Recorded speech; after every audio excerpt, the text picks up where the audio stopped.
श्री विठ्ठल रुक्मिणीचं पदस्पर्श दर्शन आजपासून 1.5 महिना बंद। चौकटी आणि दरवाजाची चांदी काढण्याचं काम आज, तर टप्प्याटप्प्यानं गाभाऱ्यातलं ग्रॅनाइटही काढणार। विदर्भातल्या 6 जिल्ह्यात शनिवारपासून 3 दिवस अवकाळी पावसाचा अंदाज। काही भागात गारपिटीचाही इशारा।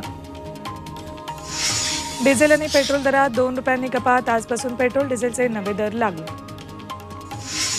महाविकास आघाडीची राज्यातल्या जागा वाटपावर 4 वाजता बैठक। आज अंतिम निर्णयाची शक्यता। वंचितबाबत अजूनही निर्णय नाही।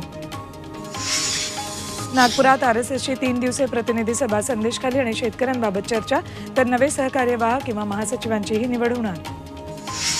राहुल गांधींचा आज भिवंडी आणि मोखाड्यात रोड शो। वाड्यात नागरिकांची संवाद, तर ठाण्यात दिवसअखेर टेंबी नाक्याला सभा। यूपीआयमध्ये पेटीएम आता थर्ड पार्टी ॲप। एनपीसीएलची मान्यता। इतर 4 बँका पुरवणार सेवा। दत्तक प्रक्रिया सुलभ करण्यासाठीच्या याचिकेवर सुनावणी।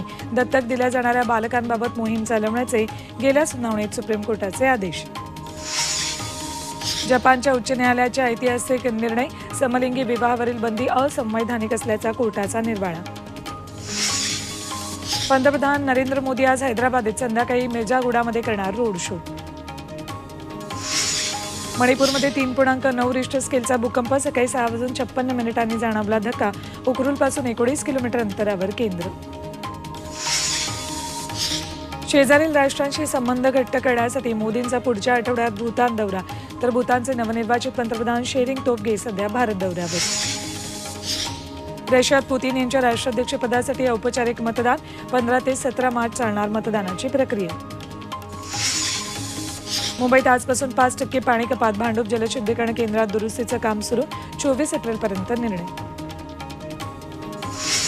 पश्चिम बंगालच्या मुख्यमंत्री ममता बॅनर्जी जखमी। राहत्या घरी पडल्यानं डोक्याला दुखापत। श्रीलंकेचे माजी क्रिकेटर थिरिमानेचा अपघात। थोडक्यात बचावला जीव।